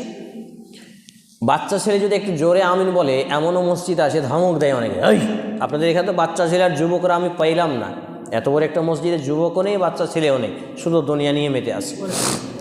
বাচ্চা ছেলেকে উপরে পাঠিয়ে দেন, উপরে চলে যায়। ও, আপনাদেরকে পাশে পাশে নিয়ে দাঁড়াতে হবে, কারণ এরাই আগামী প্রজন্ম। এদেরকে যদি আপনি শিক্ষা না দেন, মসজিদ তালাবদ্ধ হয়ে যাবে। আজকে বলিয়েন না অমুক সরকার এই করলো, অমুক সরকার এই করলো। মুসলমানদের অপকর্মের কারণে জালিম শাসক আল্লাহ চাপিয়ে দেন। কোরআনের আয়াতগুলো খুলে দেখেন। মুসলমানরা যখন আল্লাহকে ভুলে যাবে, কোরআন থেকে বিমুখ হবে, মসজিদ মুখী হবে না, তখন এমনিতেই চলে যাবে। আপনি বলছেন এইটা করলো, ওইটা করলো, ওইটা করলো। আপনি নিজেকে আগে সংশোধন করেন, দেখেন আল্লাহ তাআলা ক্ষমতা দিবেন, আল্লাহ তাআলা আমাদের প্রতি রহম করবেন ইনশাআল্লাহ। ওইটা একটু কাছে দিন। সম্মানিত উপস্থিতি ভাই এবং বন্ধুগণ, মসজিদে গুনগুন শব্দে আমিন বের করতে হবে সুন্দর করে। কোনো সময় যাতে ইমামের পেছনে না হয়, না ইমামের আগে না পড়া হয়, ইমামের পরে যাতে পড়া হয়, এটা মাথায় রাখতে হবে। এবারে চলে আসি যে ইমাম সাহেব যখন আল্লাহু আকবার বলে রুকুতে যাবেন, রুকুতে গিয়ে যতক্ষণ পর্যন্ত তিনি পুরো রুকুতে না গেছেন, ততক্ষণ পর্যন্ত কোনো মুসল্লি এইরকমভাবে পিঠকে কোকারা করতে পাবেন না। ইমামের আল্লাহু আকবার বলাই হয় না, মুক্তাদি রুকুতে চলে গেল, এটা হলো ইমামের বিরোধিতা করা। কেউ যদি ইমামের বিরোধিতা করে, তাহলে সে ব্যক্তি পাকড়াও হয়ে যাবে বিচারের মাঠে। আর এইভাবে এটাকে বলে ভাঙা লোড়া সলাৎ। মানে এতগুলো পয়েন্ট বলছি, প্রধান শর্ত ওইটা, কিন্তু বাকি 100 মার্ক পেতে গেলে প্রত্যেকটা এইগুলো শর্ত। তাহলে ফুল মার্ক আমাকে এবং আপনাকে অর্জন করতে হবে এই শিক্ষার মাধ্যমে। এবারে চলে আসি রুকু থেকে উঠে সামি আল্লাহু লিমান হামিদা বলে যখন আমরা দাঁড়ালাম, ততক্ষণ ইমামের উচিত এতক্ষণ দাঁড়ানো। 3টি হাদিস আছে। এক, নবী মুহাম্মদুর রাসূলুল্লাহ সাল্লাল্লাহু আলাইহি সাল্লাম যখন রুকু থেকে উঠে মাথা উঠিয়ে দাঁড়াতেন, এতক্ষণ দাঁড়িয়ে থাকতেন। আমরা পেছন থেকে মুসল্লি সাহাবায়ে কেরাম রাদিয়াল্লাহু তাআলা আনহু বলছেন, আমরা মনে করতাম রাসূল সাল্লাল্লাহু আলাইহি সাল্লাম সালাতে আছেন, হয়তো এটা ভুলেই গেছেন। আল্লাহু আকবার। তাহলে কতক্ষণ দাঁড়াতেন? কতক্ষণ দাঁড়াতেন? আমরা হয়তো লোকমা দিয়ে ফেলবো, সুবহানাল্লাহ, মানে তাড়াতাড়ি আপনি রুকুতে যান নাকি, এটা আমরা হয়তো করেই ফেলবো। নাম্বার 2, তিনি রুকু থেকে উঠে এতক্ষণ দাঁড়িয়ে থাকতেন যে আমরা মনে করতাম রাসূল মুহাম্মদ সাল্লাল্লাহু আলাইহি ওয়াসাল্লাম হয়তো সাজদায় যেতে হবে, এই কথা ভুলে গেছেন। ভাবতে পারছেন ব্যাপারগুলো? সরাসরি বুখারী থেকে যখন এইগুলো আলোচনা করি দার্সে, তখন মানুষ বলতো যে এইগুলো যদি আমাদেরকে আগে শেখানো হতো, আমাদের নামাজটা অনেক আগেই সংশোধন হয়ে যেত, কিন্তু শেখানো হয়নি। এবং ধীরে ধীরে মসজিদের ইমামকে ওই দায়িত্ব দিয়েছিলাম। আজও মসজিদের ইমাম ইশা সালাত পর করে এই কাজ করছেন, আলহামদুলিল্লাহ। 3য় হাদিস, নবী মুহাম্মদ রাসূল সাল্লাল্লাহু আলাইহি সাল্লাম রুকু থেকে মাথা উঠিয়ে এতক্ষণ দাঁড়িয়ে থাকতেন, তার শরীরের হাড়গুলো স্থানে ফিরে যেত। এটা হচ্ছে সব থেকে নিম্ন কোয়ালিটি। মানে নবী মুহাম্মদ সাল্লাল্লাহু আলাইহি সাল্লাম 3 কোয়ালিটির সালাত দেখিয়েছেন। 1 নরমাল, 1 মিডিয়াম, 1 হায়ার। 3টা কোয়ালিটির মধ্যে টপ অফ দ্য বেস্ট হলো 3য় নম্বরটা। 3য় নম্বরটা যদি আমি আপনি করতে পারি এটা এই কোয়ালিটিতে, তাহলে ইনশাআল্লাহ তাআলা আমরা ফুল মার্কের কাছাকাছি চলে যাব। 100 না পেলেও এ গ্রেডের মধ্যে চলে যাব ইনশাআল্লাহ। এবারে চলে আসি সাজদায় যাওয়া। সম্ভবত বারা রাদিয়াল্লাহু তাআলা আনহু তিনি বলছেন যে রাসূল সাল্লাল্লাহু আলাইহি সাল্লামের পেছনে যখন আমরা সালাত আদায় করতাম, রাসূল সাল্লাল্লাহু আলাইহি সাল্লাম আল্লাহু আকবার বলে সাজদায় গিয়ে তার নাক এবং কপাল যতক্ষণ পর্যন্ত মাটিতে না ঘুষেছে, না ঠেকেছে, আমরা আমাদের কেউ পিঠটাকেও বাঁকা করিনি। আল্লাহু আকবার। চিন্তা করছেন? যতক্ষণ পর্যন্ত তার কপাল এবং নাক মোবারক মাটিতে না ঠেকেছে, এতক্ষণ পর্যন্ত ঝুঁকে যাওয়া তো অনেক দূরের কথা, আমরা দাঁড়িয়ে থেকে পিঠটাকে একটু বাঁকা পর্যন্ত করিনি। আমরা কি করি? এইগুলো হচ্ছে ইমামের ইক্তিদা করা, অনুসরণ করা। এগুলো হচ্ছে ইমামের অনুসরণ করা। এবার তিনি রুকু থেকে সাজদায় চলে গেলেন, ওখানে তাসবিহ পাঠ করলেন। তাসবিহ পাঠের আগে, তাসবিহ পাঠের পরে উনি আল্লাহু আকবার বলে উঠবেন। যতক্ষণ পর্যন্ত তার তাকবীর আল্লাহু আকবার বলে উঠে কমপ্লিট না হবে, ততক্ষণ পর্যন্ত আমরা উঠতেই পাবো না, সাজদায় থাকবো, সাজদার জিকির করব, তাসবিহ পড়ব। আবার উঠে আল্লাহুম্মা গফিরলি ওয়ারহামনি ওয়াহদিনি ওয়াফিনি ওয়ারজুকনি, এই হাদিসটি হচ্ছে জাইফ। ওয়াজবুরনি, যা আছে সব জাইফ। রব্বিগ ফিরলি, এই হাদিসটি হচ্ছে সহিহ, যেটা আমার লেখা বই হে আমার বংশগল 3য় অধ্যায় দোয়া অধ্যায়ে বর্ণিত হয়েছে। এবং শেখ আবু তাহের সালাফি, ঝাড়খণ্ডের প্রখ্যাত আলেম, যে আলেমকে জাতি আজকে চিনে না, আমার উস্তাদ, তিনি বলেছেন যে এই দোয়াটা হচ্ছে সহি, এটাই বলতে হবে। ওইটাকে ওলামায়ে কেরাম অর্থগত সহি বলেছেন, সেটা বলা যেতে পারে, তবে উত্তম হলো রব্বিক ফিরলি, এটা হচ্ছে সহি। এটা বলে রসুল সাল্লাল্লাহু আলাইহি সাল্লাম এতক্ষণ থাকতেন, সাহাবায়ে কেরাম বলতেন যে আমরা ভুলে গেছি, মনে করেছি রসুল সলাতের কথা ভুলে গেছেন। দ্বিতীয় হাদিস ভুলে গেছি, দ্বিতীয় সাজদায় যাওয়ার কথা ভুলে গেছেন। তৃতীয় হাদিস তিনি সাজদা থেকে উঠে এতক্ষণ বসে থাকতেন যে তার হাড়গুলো স্ব স্থানে ফিরে যেত। সুবহানাল্লাহ, তিনটে চলে গেল। আবার দ্বিতীয় সাজদা থেকে উঠে এতক্ষণ বসছেন, দ্বিতীয় রাকাতের জন্য এই তিনটি হাদিস রিপিট হয়েছে। এই করে হয়ে গেল এক রাকাত। এবার চলে গেল তাশাহুদে বসে ইমামের উচিত প্রথম তাশাহুদেও দরুদ পাঠ করা। পড়ি আমরা আত্তাহিয়াতুর পরে প্রথম তাশাহুদেও দরুদ পাঠ করা। হানাফি মাসলাকে যদি কেউ দরুদ পাঠ করে নামাজ বাতিল, হানাফি মাযহাবে কেউ যদি দরুদ পাঠ করে ফেলে প্রথম তাশাহুদে, তার নাকি নামাজ বাতিল। জি হ্যাঁ, মুক্তাদিরাও পড়তে পারবে। এখানে তিনটি বিধান। হানাফি মাসলাক দরুদ পড়লে সালাত বাতিল, পুরো বাতিল। আর আহলে হাদিস মাসলাকে দুটো, যদি আপনি সময় পান চুপ থাকবেন না, পড়বেন। আর একদল ওলামায়ে কেরাম বলছেন যে প্রথম তাশাহুদেও দরুদ পড়ুন। তাফসিরে মারিফুল কোরআন, প্রায় 10 বছর আগে একটা তাফসির মারিফুল কোরআনের অনুবাদ পড়ছিলাম এবং এইটা নিয়ে একটা ডিবেটে বসেছিলাম এক জায়গাতে, যে ওইখানে বলা হয়েছে যে প্রথম তাশাহুদেও দরুদ পাঠের আদেশ করা হয়েছে। প্রথম তাশাহুদেও দরুদ ইব্রাহিম পাঠের আদেশ করা হয়েছে। অতএব আমাদের উচিত যদি সময় পাই প্রথম তাশাহুদে দরুদ পাঠ করতে হবে, সময় সাপেক্ষে। যদি না পাই তো কোনো ব্যাপার নেই, তবে আমি মনে করি ইমামের করা উচিত। এবং ইমাম চলবেন স্লো মোশনে, খুবই স্লো স্পিড থাকবে তার। কিন্তু ইমামই তো 5G গতিতে চলে, আর 5G এত গতিতে চলে যে ইমামের সূরা ফাতিহা বলে অন্য সূরা শেষ হয়ে যায়, মুক্তাদির সূরা ফাতিহাই শেষ হয় না। এই গতি চলবে না। একটা আয়াত পড়ার পর ওয়াকফ করতে হবে, থামতে হবে, দাঁড়াতে হবে সূরা ফাতিহায়। এই 7টা আয়াতে 7 জায়গায় 6 জায়গায় দাঁড়াতে হবে, থামতে হবে এবং সময় দিতে হবে মুসল্লিদেরকে পড়ার জন্য। আমাদের তো পুরো বিধানটাই উল্টা। আর মুসল্লিরাও দেখছে তারাবি আপনাদের এখানে কয় মিনিটে হয়? 40-45 মিনিটে পুরো। এদিকে 8 রাকাত তারাবি, 4 রাকাত ফরজ আর 2 রাকাত সুন্নাহ আর 1 রাকাত বেতের, 3 রাকাত বেতের। তাহলে এই যদি ব্যাপার হয়, তা আমার একটা বক্তব্য আছে, দেখবেন ইউটিউবে ভাইরালও হয়েছিল, যে আহলে হাদিস হানাফি কারোই তারাবি হয় না, শুধু তারাবি নিয়ে ঝগড়া করা হয়, তারাবি হয় না। চ্যালেঞ্জ করেছি, আলহামদুলিল্লাহ বেশ মসজিদে পরিবর্তন হয়েছে। 2 ঘন্টার আগে কোনো তারাবি হয় না, তারাবির নামাজই হয় না। এটা হচ্ছে মাসকারা করা। আমি বলেছি কেউ এর আগে যদি তারাবি পড়লো না, ফরজ নামাজ পড়ে নিল জামাতে, নামাজ পড়ার পরে সে সুন্নাত আদায় করলো বা রাতে পড়বে বা তাহাজ্জুদ পড়বে 2-4 রাকাত, বাড়ি গিয়ে ঘুমিয়ে গেল। ঘুম থেকে উঠলো, ঘুম থেকে উঠার পর ওযু করলো, মিসওয়াক করলো, সুগন্ধি লাগালো, বাড়িতে শুরু করলো 2 রাকাত পড়লো, সূরা ফাতিহা পড়লো। সূরা ফাতিহার পড়ার পর সূরা ইখলাস, কুল হুয়াল্লাহু আহাদ জানে, আর কিছু জানি না।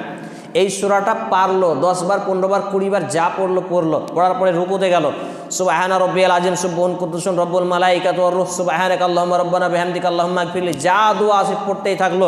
রুকুতে কুকড়ি হয়ে থাকা যায় না, উঠে গেল, সাজদায় গেল, সাজদায় দোয়া পড়তে লাগলো, একই দোয়া পড়তে আর থাকা যায় না, উঠলো। এই লোকটা তারাবিতে যদি 11 রাকাতে যা নেকি পাবে, ওই লোকটা 2 রাকাতে তার থেকে 100 গুণ বেশি নেকি পাবে ইনশাআল্লাহ। আমি চ্যালেঞ্জ করেছি, কেউ আজ পর্যন্ত ফোনও করেনি একটা। এত মসজিদে গিয়ে বললাম যে তারাবি হয় না, কেউ ফোনও করেনি। বাইরে গালি দিয়েছে কিন্তু আমাকে ফোন করার সাহসও করেনি, বসতেও চায়নি। তাহলে সম্মানিত উপস্থিতি ভাই বন্ধুগণ, তাহলে নামাজ হবে কোয়ালিটিপূর্ণ, কোয়ান্টিটিপূর্ণ নয়। কোয়ান্টিটিতে বিশ্বাসী ইসলাম নয়, কোয়ালিটিতে। আল্লাহ যে খলাকাল মাউতা ওয়াল হায়াতা লিয়াবলুয়াকুম আইয়ুকুম আহসানু আমালা, সূরা মুলক 67 নম্বর সূরার 2 নম্বর আয়াত, যে তোমাদেরকে হায়াত এবং মৃত্যু এই জন্য দেওয়া হয়েছে, জীবন এবং মৃত্যু এবং জীবন এই জন্য দেওয়া হয়েছে, তোমাদের মধ্যে আমলে আহসানু আমালাও, উত্তম আমলে, ভালো কোয়ালিটিতে কে বেশি, আমলের কোয়ালিটি, কোয়ান্টিটি বেশি, আমল নয়। সম্মানিত উপস্থিতি ভাই এবং বন্ধুগণ, তাশাহুদে শেষ হয়ে গেল প্রথম তাশাহুদ। এবার সালামের বৈঠকে চলে আসেন। সালামের বৈঠকে আমি এবং আপনি দরুদ পাঠের পরে, আত্তাহিয়াতের পর দরুদ পাঠের পরে দুআয়ে মাসুরা, আল্লাহুম্মা ইন্নী জালামতু নাফসি প্রথম অংশ জানি, তারপর দ্বিতীয় অংশ আল্লাহুম্মা ইন্নী আউযু বিকা মিন আযাবিল কবর দিয়ে শুরু, এই দোয়া যা আছে, এই দোয়া বলার পরে আপনি রব্বানা আতিনা ফিদ দুনিয়া দিয়ে যত রকম দোয়া জানেন, ফরজ সালাতে হোক, তাও এই তাশাহুদে বসে পিতামাতার জন্য, নিজের জন্য, রিজিকের জন্য, ব্যবসা বাণিজ্যের জন্য, হালাল উপার্জনের জন্য যত দোয়া পারেন আপনি করতে পারবেন এই তাশাহুদে বসে। এখন সুবহানাল্লাহ। যে বাংলাতে বলা যাবে নফল সালাতে, জি, ফরজ ছাড়া সাজদাতেও বলতে পারবেন আর তাশাহুদে বলতে পারবেন, যদি ওটা সুন্নাত হয়, নফল হয়, বাড়তি হয়, এই দিনের রাতে 70 রাকাত ফরজ বাদ দিই। এবারে এইভাবে চলে গেল 4 রাকাত বা 3 রাকাত হয়ে গেল, তাশাহুদ হয়ে গেল। এবার সালাম, আসসালামু আলাইকুম ওয়া রাহমাতুল্লাহ ইমাম বললেন আর আপনারাও ফিরিয়ে দিলেন, দুদিকে ফিরা হয় না, আরেকবার পেছন থেকে শুনছি আল্লাহু আকবার আস্তাগফিরুল্লাহ আস্তাগফিরুল্লাহ শুরু হয়ে গেল। আমি আজকে মাগরিবেও দেখলাম আপনাদের, এটা কিন্তু হচ্ছে না। ইমাম ডান দিকে ফেরালেন, বাম দিকে ফেরালেন, এরপরে আপনি ফেরাবেন ডান দিকে, তারপর বাম দিকে। বুঝতে পারছি? এটা হচ্ছে বিধান। এবার মাসবুক নামাজি যারা, মাসবুক আনকমপ্লিট নামাজ যাদের পূর্ণ হয়নি, 1 ছুটেছে, 2 ছুটেছে, আর কিছু ছুটেছে, এরা কি করবে? এরা কখন দাঁড়াবে? বেশিরভাগ ওলামা ইকরাম এবং বিশুদ্ধ মত সেই সুন্নাহর ভিত্তিক, সেটা হলো 2 দিকে সালাম কমপ্লিট হওয়ার পর এই ব্যক্তি এবার আল্লাহু আকবার বলে উঠে বাকি অংশ পূরণ করবে। কিন্তু ইমাম একদিকে উঠে, একদিকে ফেরা হচ্ছে, লাফিয়ে উঠে 2 দিকে ফেরাতে এর আগে 1 রাকাত কমপ্লিট, সালাম ফিরিয়ে শেষ, এটা বিধান নয়। এবং ইমাম, এটাকে বলে তাওয়াররুক, নিতম্বের নিচে দিয়ে যে পাটা বের করা হয়, এই তাওয়াররুক 2 তাশাহুদ বিশিষ্ট সালাতে হয়। ফজরে তাওয়াররুক নেই, জুমাতে তাওয়াররুক নেই। বুঝতে পারছি? তাওয়াররুক হয় 2 বা একাধিক তাশাহুদ বিশিষ্ট সালাতে।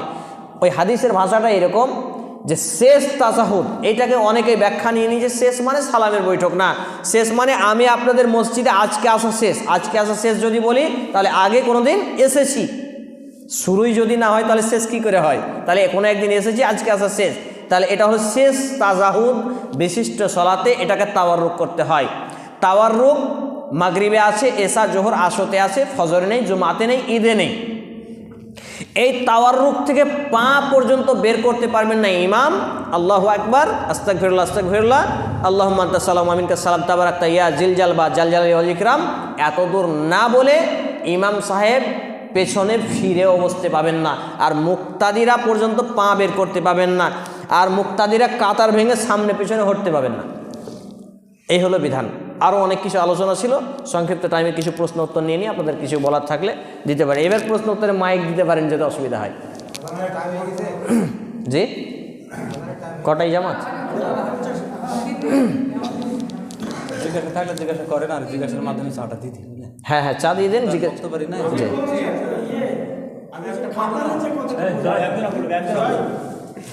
আমি আগে একটা নিয়ম বলে দিই, একজনে একটাই প্রশ্ন করবেন খুবই সংক্ষিপ্ত টাইমে, আর দ্বিতীয়বার অন্য কাউকে প্রশ্ন করার সুযোগ দেবেন। বলেন।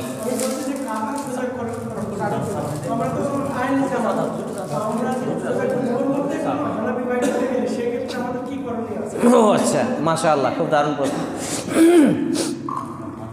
প্রথমত হানাফি ভাই যদি ঢুকে যান তাকে বোঝান।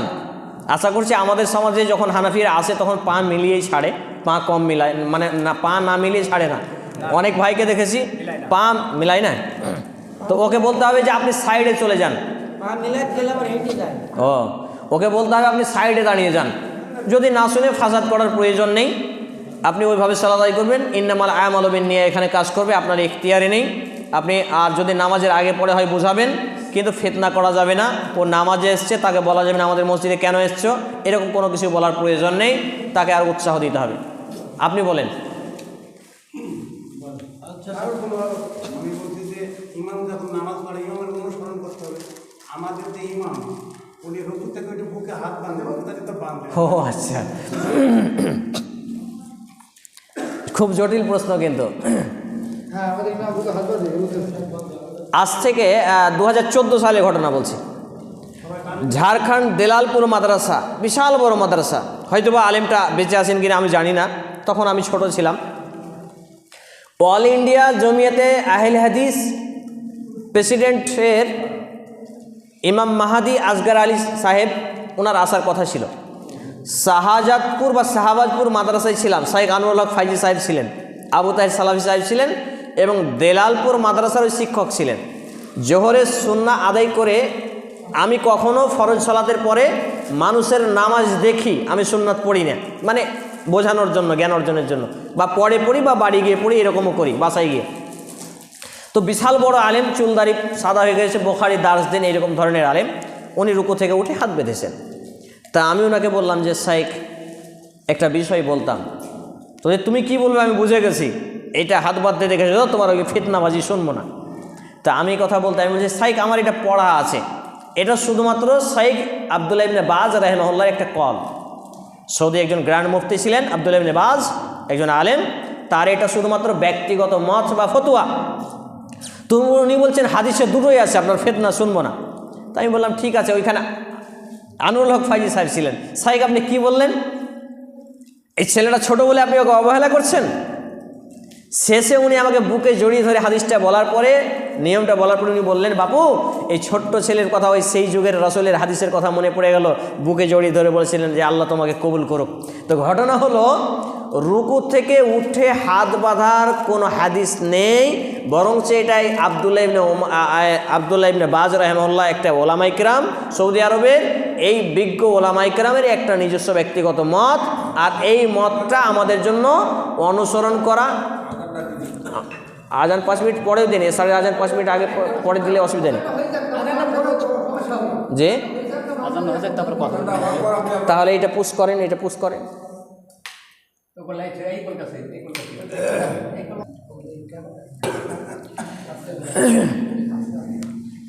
তাহলে এটা হলো শুধুমাত্র একটা ইমাম বা আলেমের মত। আর আমাদের জন্য লাকাদ কানা লাকুম ফি রাসূলিল্লাহি উসওয়াতুন হাসানা, সূরা আল আহজাব 33 নম্বর সূরা 21 নম্বর আয়াত, যে রাসূল সাল্লাল্লাহু আলাইহি সাল্লামই অনুসরণযোগ্য। যদি তার থেকে কোনো বিষয় স্পষ্ট না থাকে তখন সাহাবা ইকরাম রাদিয়াল্লাহু তাআলা আনহুম এর আমল দেখতে হবে, তারপর তাবেই তাবা তাবে এই করে সালাফি সালেহিন আসতে পারে। কিন্তু যেহেতু রাসূল সাল্লাল্লাহু আলাইহি সাল্লামের এমন কোনো হাদিস নেই, সে সূত্রে এটা আমলের যোগ্য নয়। আর এক্ষেত্রে ইমামের অনুসরণ করা, এই আমলটা তার জন্য অবশ্যই অনুসরণীয় নয়। যেমন ধরেন হানাফি সমাজের আলেমরা তো তাদের পিছনে নামাজ পড়লে জোরে আমিন বলেন, আমি কি পড়বো না? তাহলে তিনি যদি এখানে করে সুন্নাহ বিরোধী কাজ করেন, তাহলে আমি মুসল্লি হিসেবে এখানে তার বিরোধিতা করতে পারি। যেমন পিতামাতার উপরে জোরে কথা বলা বা তাদের আদেশ পালন না করা অন্যায় বা পাপ, কিন্তু তারা যদি পাপ কাজের আদেশ দেয়, সেই আদেশ পালন করা কি পাপ? সেই আদেশ লঙ্ঘন করা পাপ নয়, তাহলে সেই আদেশ লঙ্ঘন করতে হয়। তো ওই রকম এখানে ইমামের অনুসরণ লঙ্ঘন করা অসুবিধা বলে কিছু নেই। আল্লাহু আলাম বিসওয়াব। বলেন। আমি বলতে চাইছি আপনার একজন 5 ওয়াক্ত নামাজ পড়ে, সে দাড়ি কাটে এবং ছাঁটে, তার কি? প্রথম কথা হচ্ছে দাড়ি কাটছাট করা এটা কাবিরা গুনাহ, ফাসিকি, মানে প্রকাশ্য পাপীদেরকে আল্লাহ তাআলা ক্ষমা করবেন না। আল্লাহ রাসূল সাল্লাল্লাহু আলাইহি সাল্লাম বলছেন সমস্ত পাপীকে ক্ষমা করা যেতে পারে যদি শিরক না করে। আর এক ধরনের পাপীকে ক্ষমা আল্লাহ রাব্বুল আলামিন করবেন না, যে পাপ করার পরে সেটা পাপকে প্রকাশ করে দেয়, উন্মুক্ত করে দেয়। এই জন্য কিছু কিছু ওলামা কেরাম বলেছেন যে কিছু যদি পাপ তোমার হয়ে যায় সেটা ঢেকে রেখে দাও, প্রকাশ করিও না, লুকিয়ে রাখো, কারণ ওইটা তোমাকে লুকিয়ে লুকিয়ে আল্লাহ তাআলা পাশে ডাকবেন বিচারের মাঠে, যে ক্ষমা করে দিবে। সুবহানাল্লাহ। অতএব এই দাড়ি কাটছাট করা এটা হচ্ছে কাবিরা গুনাহ, সাগীরা নয়। দাড়ি রাখা সুন্নাত নয়, দাড়ি রাখা ফরজ। আমার এই বিষয়ে আলোচনা আছে, দেখবেন খুবই কঠোর। দাড়ি পুরুষ হিসেবে আপনি রাখতে বাধ্য, যদি দাড়ি না রাখেন তাহলে আপনার চেহারাকে বিকৃত করলেন, আল্লাহ দেওয়া নিয়ামতকে অবজ্ঞা করলেন। এই দাড়ি যাদের আছে, এটা 4টিখানি ব্যাপার, কবর পর্যন্ত যায়। এক, দ্বিতীয়ত এই দাড়ির সৌন্দর্য, কত তেল সাবান সুগন্ধি কত কী দিয়ে আঁচড় করে রং কালার মেহেদি করে কত সুন্দর করে রাখি, আর আপনি এই দাড়িকে কাটছেন ডাস্টবিনে, কোথায় ময়লায় গুহে মাটিতে, কোথায় নোংরায় যাচ্ছে। এই দাড়ি শরীরের সঙ্গে ব্যতিক্রম, যেটা আপনার কবর পর্যন্ত যাবে। সুবহানাল্লাহ। ব্যতিক্রম সুন্নাহ, আর কোনো সুন্নাত যাবে সঙ্গে? দাড়ি ছাড়া কিচ্ছু যাবে না। তাহলে এটা রাসূল সাল্লাল্লাহু আলাইহি সাল্লাম আদেশ করেছেন, আমাদের শেখা আছে ফরজ, সমস্ত নবী আম্বিয়া একরাম রেখেছেন বলে এটা সুন্নাহ, নবী রাসূলদের সুন্নাহ, সাহাবা একরাম রেখেছেন এই জন্য সুন্নাহ, আর রাখা হচ্ছে ফরজ, বাধ্যতামূলক। পুরুষ হিসেবে দাড়ি রাখতে হবে। দাড়ি কাটলে চোখের যদি কমে, যৌন শক্তি কমে যায়, দাঁতের শক্তি কমে যায়, স্কিনের চেহারা দুর্বল হয়ে যায়, আরও অনেক ক্ষতি রয়েছে। আচ্ছা, আমরা যদি হানাফি সমাজে নামাজ পড়তে যাই তাহলে তাদের কাতারের মিডিলে দাঁড়াবো না পাশে দাঁড়াবো? যদি 2-3 জন হন, পরিবেশ যদি এমন থাকে, স্বাধীনতা থাকে, যদি স্বাধীনতা থাকে আপনি জোরে আমিন বলেন, অসুবিধা নেই। যদি আপনি পা মিলাতে পারেন, 2-3 জন আছেন আপনারা পা মিলান, অসুবিধা নেই, আপনি সেখানেই নামাজ পড়ুন। পা মেলানো যাবে না? হ্যাঁ, ওদের সঙ্গে নয়, আপনারা যদি 2-3 জন থাকেন পাশাপাশি দাঁড়িয়ে, এবার দেখা গেল ওদের সঙ্গে আপনি দাঁড়ানোর সুযোগ পাচ্ছেন। তবে বিভিন্ন ওলামা ইকরামের বক্তব্য অনুপাতে ফজর এবং আসর ব্যতীত তাদের সাথে নামাজ পড়তে পারেন। যদি দেখেন মসজিদে, যেমন কালকে ইনি বলছিলেন মসজিদের ভেতরে কবর আছে, তো কবর যদি থাকে সেখানে সালাত আদায় করা যাবে না। যদি একেবারে মাজার পূজারি ব্রহ্মবী আকীদা হয় তাদের পিছনে সালাত হবে না। যদি আপনার সেটা দেওবন্দি মতদর্শী হয়, যেমন ভরতপুর, চাঁদপুর, ইসলামপুর, তারপরে এইদিকে আপনার শেখপাড়া, সাগরপাড়া, এই বেশ কিছু এলাকা ঘুরলাম আমি, 6-7 দিন সফর করলাম। তো এই সব এলাকাতে দেখলাম এরা দেওবন্দি মাসলাক, মানে আমাদের আহলে হাদিসের মধ্যে যারা তাবলিগ জামাত থাকে এদের মতো, এদের বিরোধিতা নেই এবং সলাতের টাইম একই রকম। পুরো চার্টগুলো আমি জায়গার জায়গায় ছবিও করেছি। আমাদের সলাতের টাইমের সাথে হেরফের নেই, ফজরেও নেই। ওই জন্য আমি মসজিদে গিয়েই 5 ওয়াক্ত সলাত আদায় করেছি তাদের সঙ্গে। তো এরকম যদি হয় যে হেরফের তেমন বোঝা যায় না, তাহলে করা যেতে পারে। আরেকটি বিষয় বলে দিই, আউয়াল ওয়াক্তে এশারের সলাতের বিধান নেই। এটা ইমাম করেছেন, আপনাদের এখান থেকে করেছেন। দাঁড়ান একটু আমি বলে দিলাম, 5 ওয়াক্ত সলাতে 4 ওয়াক্তই আউয়াল ওয়াক্তে পড়তে পারেন। এমনকি জোহরকে আউয়াল ওয়াক্তে না পড়লে কিয়ামতের আলামত বলা হয়েছে। জোহর এখন 11:46 ওয়াক্ত শুরু হচ্ছে, সেই জোহর যদি আপনি 12:10 খুতবা করেন তাহলে 12:40 নামাজ, তাহলে জোহর কিন্তু আউয়াল ওয়াক্তে পড়ছে কি? তো যদি তাই না হয়, জোহরকে আউয়াল ওয়াক্তে পড়তে বলা হলো, আপনি এখানে বিরোধিতা করলেন, অথচ জোহর এগিয়ে নিচ্ছেন। আবার এশাকে আউয়াল ওয়াক্তে আল্লাহ রসুল সরাসরি ওয়াক্ত শুরু হয়েই পড়তে নিষেধ করেছেন, একটু লেট করতে বলেছেন যে বৃদ্ধরা যদি অসুবিধা না হয়, ছোটরা যদি ঘুমিয়ে না যায়, এরকম আশঙ্কা না থাকে, তাহলে যতটা পারবে এশার সলাতটাকে একটু এগিয়ে নিয়ে যাবে। আমরা আমাদের এলাকায় 8:45 পড়ছি, 7:45, 7:30 আজান, প্রায় মসজিদে ওটাই করছি। কিন্তু আপনাদের এইখানে 7টার আগেই এশার জামাত বা আজান, আমি কিন্তু এটা খুবই দুঃখিত। আমাদের এলাকাতেও কয়েকটা মাতাব্বর দেখছি করেছে, তাদেরকে নিয়ে বসেছি, আলোচনা করেছি ব্যাপারটা নিয়ে। তারা বলেছে আমরা ভাববো। ভাবেন, ভাবলেই পরিবর্তন হবে। এশারের ওয়াক্ত একটু বিলম্ব করুন। এশারের নামাজ পড়ে গিয়ে সবাই ঘুমিয়ে যায়, যদি এশারের নামাজ পড়ে গিয়ে সবাই না ঘুমায় তাহলে তো এটা পড়ার কোনো মূল্যই থাকে না। এশারের সলাতটা হবে রাতের লাস্ট সলাত, বিশেষ করে এই দিন শেষের পরে দিন শুরুর প্রথমে, মানে মাগরিবের আজানের পর তো আজানের সাথে তো দিন শুরু হয় ইসলামী নিয়ম অনুপাতে। তাহলে এটা এশারের নামাজটা পড়ে আর কোনো গল্প গুজব আর কিছু চলবে না। স্বামী স্ত্রীতে গল্প করতে পারে, আবার ওইখানে জায়েজ রয়েছে, পড়াশোনা করতে পারে, ছেলে মেয়েকে একটু নসিহা ওয়াজ নসিহত করতে পারে, কিন্তু আড্ডা পিটা অযথা সময় কাটানো, এটাকে আল্লাহ রাসূল সাল্লাল্লাহু আলাইহি সাল্লাম ঘৃণা করতেন, খুবই নোংরা কাজ। এবার বলেন কি বলছিলেন? ইমাম সামনে দাঁড়িয়ে কি মর্যাদা দেবে? ও আচ্ছা, গুরুত্বপূর্ণ বিষয়। জি, মাশাআল্লাহ, জাযাকুল ভাই।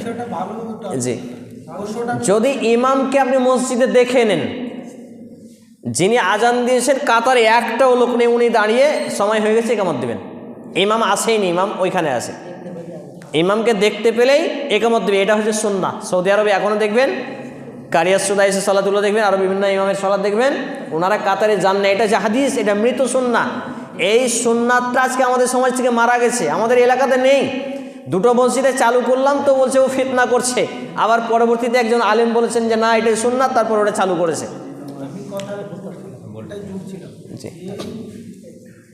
ইমামকে দেখলো এখানে তো একামতের টাইম লেখা, নির্দিষ্ট টাইমে একামত হওয়ার আগে মুসল্লিরা কাতারে দাঁড়ায় যায় এবং ইমামকে যাওয়ার কোনো সুযোগ দেয় না, কাতার পেড়ি ঢুকতে হবে। এটা রাসূল সাল্লাল্লাহু আলাইহি ওয়াসাল্লাম কোনো পদ্ধতি না যারা দাঁড়ায় তারা কোন সুন্নাহ মতো দাঁড়ায় একটু বলুন। সময় সামনে দেয়াল থেকে আগে চার্ট হটাতে হবে প্রথম। আর এই দায়িত্ব মুসল্লিকে দেওয়া হয়নি যে অনেক জায়গায় দেখি সময় হয়ে গেছে ইমাম ঢোকেন। আমি দেখছি সম্ভবত কোন ওয়াক্তে একজন ব্যক্তি সুন্নাত পড়ছিলেন মাগরিবে নাকি ওইখানে, তো আমাকে একজন বলছেন চলেন। তা আমার কথা হলো আমি তো দেখছি নাকি, তো ইমাম এটা দেখবে, শুধু মুসল্লি খোঁচাবে কেন? যদি ওই হয় তাহলে দায়িত্বটা মুসল্লিকে দিয়ে দিতে হবে। তো ঘটনা হলো ইমামের দায়িত্ব এইসব মুসল্লির দায়িত্ব নয়। মুয়াজ্জিন উঠবেন, উনি দাঁড়িয়ে একামত দিবেন, তারপর ধীরে ধীরে ধীরে ধীরে কাতার শুরু হবে। তো এই যে ব্যাপারগুলো, এইগুলো আমাদের শিক্ষার অবনতির কারণে। আর কিছু প্রশ্ন আছে? কটায় জামাত? ক্লিয়ার হলো। আমি যেটা বলতে চাইছি, মুসল্লি নিজে থেকে ইমামকে তাগিদ করবে না বা কাউকে বলবে না, বা নিজে অটোমেটিক আগেই কাতারবন্দি হবে না। সময়ের আগেই কাতারবন্দি হওয়ার কোনো বিধান নেই। সময়ের আগে আপনি ইকামত হবে, সময়ের আগে নয়, সময় শুরু হওয়ার সাথে সাথে। একামত ইমাম আসার আগেও হতে পারে, ইমাম আসার পরেও হতে পারে। ইমাম আসার আগেই ইমামকে দেখা মাত্রই যাওয়াটা বেশি গুরুত্বপূর্ণ, উত্তম এবং সুন্নাহ। আর এটা মৃত সুন্নাহ, মানে সমাজ এটাকে হারিয়ে দিয়েছে বলে এটা বেশি গুরুত্ব দিচ্ছি। তাহলে ঘটনা হলো ইমামকে দেখলেন বা একজন ইমাম হবেন কেউ, যিনি মুয়াজ্জিন টাইম দেখছেন, টাইম হয়ে গেছে। এক্ষেত্রে আরেকটা বিষয় বলি, পাশে যদি কেউ সুন্নাহ পড়ে, তার জন্য যদি আমরা অপেক্ষা করি, তিনি জামাতের তাকবীরে উলা প্রথম তাকবীর সহ জামাতে যা নেকি পাবেন, তা আমরা অপেক্ষা করার জন্য তার সমপরিমাণ নেকি পাবো, বলি সুবহানাল্লাহ। কিন্তু কারো নেকিতে কম বেশি হবে না। আমরা কি মনে করি, ওই লোকটা নামাজ এখনই শুরু করলো, হয়তো 2-4-10 সেকেন্ডে শেষ হয়ে যাবে, অথচ আমরা বলি চলেন নামাজ শুরু করে দেন, তাকবীরে উলা থেকেও বঞ্চিত করে দিই। এটা কিন্তু হক নষ্টকারীর কাতারেও পড়তে পারি। অতএব এইগুলো গুরুত্বগুলো রাখতে হবে। ব্যাপারটা বুঝাতে পারছি? সুন্নাত পড়লে তাহলে আমরা অপেক্ষা করবো? অবশ্যই উচিত। 2-1 মিনিট টাইম ওভার হয়ে যাক, এতে কোনো পাপ হবে না, এতে কোনো পাপ হবে না। আচ্ছা, আর একটা কথা, সুন্নত নামাজ পড়তে নামাজ দাঁড়িয়ে চোখ বুঝি কি হবে? ও আচ্ছা, না, চোখ বুঝি থাকি নামাজ ভাই পড়ে মসজিদে, এই প্রশ্ন এইটুকু। ইবাদত অন্ধকারে এবং চোখ বুজে নিষেধ করা হয়েছে। ইবাদত বিশেষ করে সালাত অন্ধকারে এবং চোখ বুজে নিষেধ করা হয়েছে, আলো জ্বালাতে বলা হয়েছে। বিভিন্ন এর হিকমত দিয়েছেন ওলামায়ে কেরামগণ। কখনো জিনরা শয়তানের সাপের রূপ ধরে আসে, আপনাকে ক্ষতি করতে পারে, আরও কিছু হতে পারে, বিভিন্ন কিছু ঘটতে পারে, আর কখনো আরও কিছু হিকমত আসে। অতএব ব্যাপারটি এভাবে আমাদেরকে নিতে হবে। সবার শেষে দোয়া না পড়ে কেউ উঠবেন না। তো আলোচনা কটায় জামাত করেছেন আপনারা? 10-এ জামাত করেছেন। আলোচনা গুটিয়ে দিই তাহলে। লাস্ট যে বিষয়টি বলছিলাম, যে আয়াতটি পড়েছিলাম, ফাওয়াইলুল লিল মুসাল্লিন, সূরা আল মাউন 107 নম্বর সূরা, আয়াত নম্বর 4। এই যে ওয়াইল নামক জাহান্নাম মুসল্লিদের জন্য, এই ব্যাপারটাকে আমি আপনি কিভাবে দেখি, এবার ব্যাপারটা বোঝাই। এবার বোর্ডের একটু কাজ আছে। ওয়াইল নামক জাহান্নাম কেন হবে? এতক্ষণ যা বললাম যে নামাজে 100 মার্ক হওয়ার প্রথম শর্ত হলো কাতারের ফাঁকা বন্ধ করা। এবার বাকি ধরেন যে আমিন বলা একটা চলে এলো, বাকি ধরেন ইমামের অনুসরণ করা চলে এলো, এখানে 2 বা 5 একটা মার্ক দিয়ে দিলেন। বাকি ধরেন রুকু সাজদা এই করতে করতে পূর্ণাঙ্গ সলাতের 100 পর্যন্ত মার্ক এলো। তো পুরো সলাতের বিধানটাকে 100-তে 100% আমাকে আপনাকে পেতে হলে রাসূল সাল্লাল্লাহু আলাইহি সাল্লামের ওই হাদিস সাল্লু কামা রাআইতু মুনি উসাল্লি, এই হাদিসের ভিত্তিতেই মূলত আমি এবং আপনি পূর্ণাঙ্গ 100 মার্ক পেতে পারি। যদি 100 মার্ক না পাই, মোটামুটি একটা 5 মার্ক মোটামুটি ধরে নিলাম 40, তো 40% পেতে হলে তো ন্যূনতম লাগবে। তো 40% যদি আমি মার্ক নিই, তাহলে ন্যূনতম আমাকে আপনাকে জ্ঞান অর্জন করতে হবে। তো ন্যূনতম 40 মার্ক যদি না পাই, তাহলে 40-এর 5 মার্ক যদি পাই, তাহলে আমার আপনার সলাৎ বা নামাজ অন্যায় অপকর্ম থেকে বাঁচাবে। যদি আমি 5 মার্ক না পাই, তাহলে কি বাঁচাবে? তাহলে আমরা কোন মার্কে কোন গ্রেডে আসি, বুঝতে পারছি ব্যাপারটা? তো এইটুকুই ব্যাপার ছিল। এইটুকু যদি আমি এবং আপনি কমপ্লিট করতে পারি, আমি বিশ্বাসী ইনশাআল্লাহ তাআলা আমার এবং আপনার যে কোনো পাপ ছোট বড় সব পাপকে আল্লাহ রাব্বুল আলামিন এই সলাতের বদৌলতে মাফ করে দেবেন ইনশাআল্লাহ তাআলা। আল্লাহ রাব্বুল আলামিন যেন আমাদের জীবনের যে ও সময় নিয়ে নেন 5 মিনিট অসুবিধা নেই। এশারের নামাজ যে আপনাকে 7:10 পড়তে হবে তা কিন্তু নয়, 5 মিনিট ওভার করতে পারেন।